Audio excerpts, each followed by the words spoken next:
काल का पढ़ चुके, आधुनिक काल का पढ़ चुके। अब हम पढ़ते हैं भारतीय राजनीतिक चिंतन के हिसाब से। भारतीय राजनीतिक चिंतन में न्याय के बारे में क्या कहा गया है। हमारी पॉलिटिकल साइंस में अगर 12वीं क्लास की बात करें, अपन 12वीं की बात करें, तो इसमें ज़्यादा कुछ नहीं है। आपको भारतीय राजनीतिक चिंतन कौन है, जिन्होंने न्याय की बात करी है, वो ध्यान रखना है। और उसके बाद आपको ध्यान रखना है कि भारतीय राजनीतिक चिंतन की जो अवधारणा है वो किससे मिलती जुलती है। देखो, भारतीय राजनीतिक चिंतन की अवधारणा प्लेटो से मिलती जुलती है। प्लेटो ने भी कहा था कि अपने धर्म का पालन करना ही आत्मा का गुण ही क्या है, न्याय। ठीक है, पढ़ा था अपन ने। ऐसे ही चाहे मनु हो, चाहे कौटिल्य हो, अगर भारत की बात करें अपन, मनु का नाम सबसे पहले ही आता है। और कौटिल्य, मनु, कौटिल्य, बृहस्पति, शुक्र, सोमदेव, ये है भारतीय राजनीतिक चिंतक।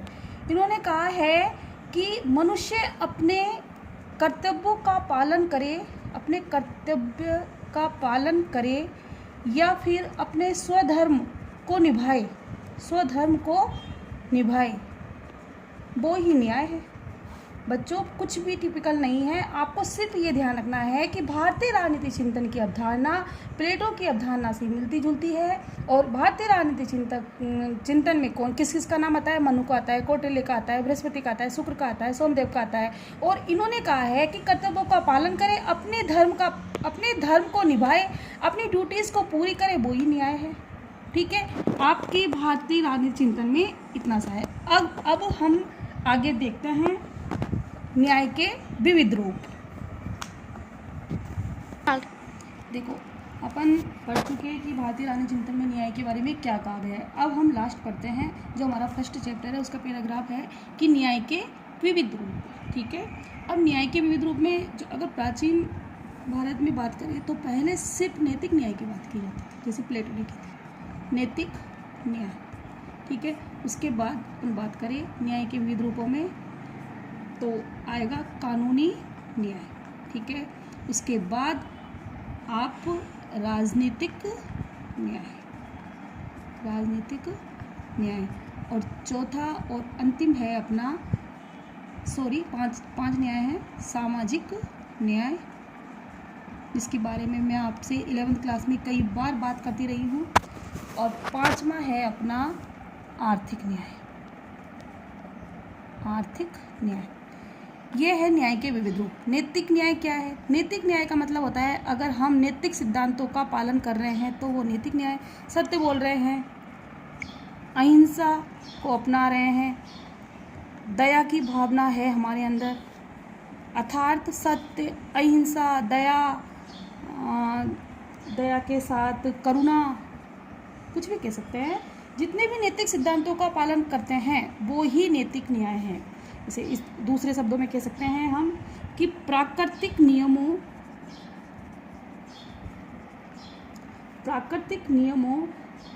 और प्राकृतिक अधिकारों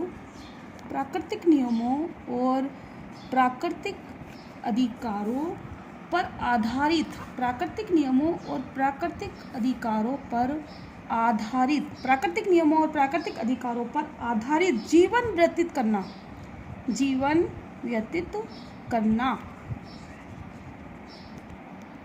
ही नैतिक न्याय है। बहुत सिंपल है। नैतिक न्याय का मतलब होता है अगर हम प्राकृतिक नियम और प्राकृतिक अधिकारों पर आधारित जीवन व्यतीत करते हैं तो ये नैतिक न्याय है। हम सत्य, अहिंसा, दया, करुणा, प्रेम की भावना, नैतिक सिद्धांतों का पालन करते हैं तो ये भी नैतिक न्याय है। ठीक है, इसमें कोई खास अपने नियमों का, अपने धर्म का पालन करना ही नैतिक न्याय है। ठीक है, आगे हम आते हैं कानूनी न्याय। अब कानूनी न्याय में है कि सरकार का मतलब आप लोग समझ ही गए होंगे क्योंकि अपन ने 11वीं क्लास में पढ़ा था। सरकार के 3 अंग होते हैं।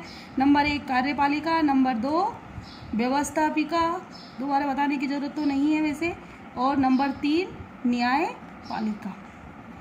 अब व्यवस्थापिका कानून बनाती है, कार्यपालिका कानून को लागू करती है, न्यायपालिका न्याय करती है, मैंने बताया था। और सरकार जो कानून बनाती है वो कानून न्याय उचित होने चाहिए, अच्छे मतलब न्याय पर आधारित होने चाहिए। कानून कैसे होने चाहिए? न्याय पर आधारित, पहली बात कानूनी न्याय में। और दूसरी बात होती है कि सरकार जो कानून बनाती है वो न्यायपूर्ण ढंग से लागू होने चाहिए, न्यायपूर्ण ढंग से लागू होने चाहिए। कुछ भी पॉलिटिकल साइंस ज़्यादा डिफिकल्ट नहीं है, सीधी सी अपने जो व्यवहारिक जो हमारे आमने सामने जो भी बातें हो रही है उनमें अगर देखा जाए तो सब कुछ नजर आता है। नैतिक न्याय, हम सत्य बोलते हैं, हम अहिंसा पे चल रहे हैं, हम दया की भावनाएं, हमारे अंदर करुणा की भावनाएं, हम नैतिक सिद्धांतों को अपना रहे हैं, तो ये नैतिक न्याय। कानूनी न्याय में यह सरकार जो कानून बनाती है वो न्यायोचित होने चाहिए, और जो सरकार कानून बनाने के बाद उन्हें जो प्रशासन जो लागू करता है वो न्यायपूर्ण ढंग से लागू होना चाहिए, ये कानूनी न्याय है।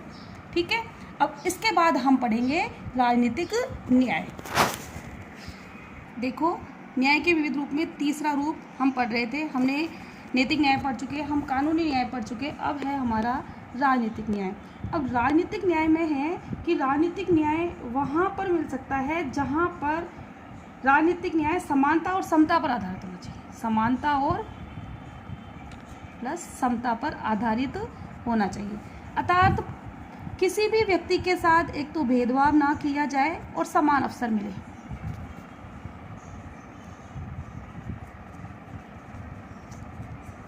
अब राजनीतिक बात आई है इसमें, न्याय तो अपन पढ़ ही चुके कि राजनीतिक आधार पर सभी व्यक्तियों के साथ भेदभाव नहीं किया जाना चाहिए, किसी भी व्यक्ति के साथ, और उन्हें समान अवसर मिलना चाहिए। तो राजनीतिक न्याय का एक जो रूप है वो है वयस्क मताधिकार। वयस्क मताधिकार, राजनीतिक न्याय वयस्क मताधिकार से सीधी सीधी जुड़ी हुई है। अगर 18 वर्ष के ऊपर किसी भी व्यक्ति को किसी, जैसे अभी मान लो MP MLA या फिर कोई भी लोकसभा विधानसभा के चुनाव होते हैं तो 18 साल से ऊपर का व्यक्ति वोट दे सकता है, उसे कहते हैं वयस्क मताधिकार, जो राजनीतिक न्याय का एक रूप है। दूसरा, विचार और अभिव्यक्ति की स्वतंत्रता, विचार और अभिव्यक्ति की स्वतंत्रता, की स्वतंत्रता, ये भी आती है हमारे किसमें? राजनीतिक न्याय में। तो किसी विशेष वर्ग या व्यक्ति को विशेष अधिकार प्रदान न करके राजनीतिक न्याय का एक अन्य गुण है, यानी कि किसी प्रत्येक व्यक्ति के साथ समानता और समता का व्यवहार किया जाए, किसी के साथ भेदभाव नहीं किया जाए, समान अवसर मिले, जैसे कि वयस्क मताधिकार, विचार और अभिव्यक्ति की स्वतंत्रता, यह है राजनीतिक न्याय। चौथा आता है हमारा सामाजिक न्याय। सामाजिक न्याय के बारे में अपन थोड़ा सा पढ़ भी चुके, आप लोगों को पता होगा कि सामाजिक न्याय के बारे में सबसे ज़्यादा अच्छा बताया है जॉन रॉल्स ने। जॉन रॉल्स ने अपन पढ़े हैं, पहले पढ़ा है अपन ने, और उसमें 1971 में उनकी एक पुस्तक भी आई थी, ए थ्योरी ऑफ जस्टिस। अभी आप जो पढ़ोगे पैराग्राफ में वो आपको इसमें ये नहीं मिलेगा, लेकिन सामाजिक न्याय जहाँ पर भी आता है वहाँ सबसे अच्छा अगर किसी की मिसाल दी जाती है तो वो जॉन रॉल्स की। जॉन रॉल्स ने बहुत अच्छे से बताया था, स्वतंत्रता, समानता, अवसर की समानता और दलित वर्गों को अधिक से अधिक सुविधाएं दी जाए तो वहाँ उसी समाज में सामाजिक न्याय की स्थापना हो सकती है। क्योंकि हम सामाजिक न्याय के बारे में अगर हमारे एग्जाम में आता है सामाजिक न्याय किसे कहते हैं तो हम जॉन रॉल्स का लिख सकते हैं।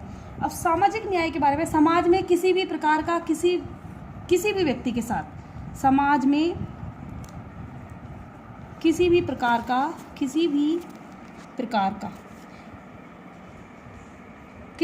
का मतलब जाति, धर्म, लिंग, वंश आदि के आधार पर भेदभाव नहीं किया जाना चाहिए, इसे बोलते हैं सामाजिक न्याय। ठीक है, सामाजिक न्याय समाज में किसी भी प्रकार का किसी भी व्यक्ति के साथ जाति, धर्म, लिंग, वंश आदि के आधार पर भेदभाव नहीं किया जाना चाहिए, यह होता है सामाजिक न्याय। सामाजिक न्याय की सबसे अच्छी मिसाल अगर किसी विचारक को माना जाता है तो जॉन रॉल्स को माना जाता है। 1971 में ए थ्योरी ऑफ जस्टिस में उन्होंने बहुत अच्छे से डिफाइन किया है सामाजिक न्याय के बारे में। अब हम पढ़ेंगे हमारा आर्थिक न्याय।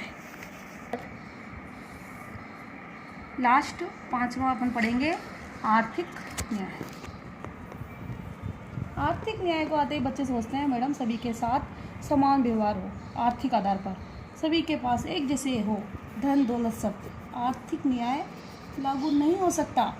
आर्थिक न्याय, वैसे तो अपन कहेंगे आर्थिक न्याय का मतलब होता है आर्थिक समानता। अपन स्कूल में पढ़ेंगे, अच्छे से पढ़ेंगे, बहुत एंजॉय से पढ़ेंगे। आर्थिक समानता मैं पहले भी बता चुकी हूँ आपको, 11वीं क्लास में कई बार आया आर्थिक और सामाजिक न्याय, कई बार बताती थी मैं। आर्थिक समानता को स्थापित करना नामुमकिन है, नामुमकिन है, नामुमकिन बिल्कुल। पर एक आर्थिक समानता में हम कह सकते हैं कि जो गरीब और अमीर के बीच जो खाई है, गरीब और अमीर के बीच की जो खाई है उसको हम कम कर सकते हैं, कम कर सकते हैं। इसे ही बोलते हैं आर्थिक समानता। अर्थात हमारे राजनीतिक व्यवस्था में, हमारी जो व्यवस्था है उसमें आर्थिक समानता ला पाना नामुमकिन है, लेकिन हम गरीब और अमीर के बीच जो खाई है उसको कम कर सकते हैं, यानी कि आर्थिक विषमता का अंत, एक शब्द में कह सकते हैं आर्थिक विषमता का अंत होना ही आर्थिक न्याय है। ठीक है।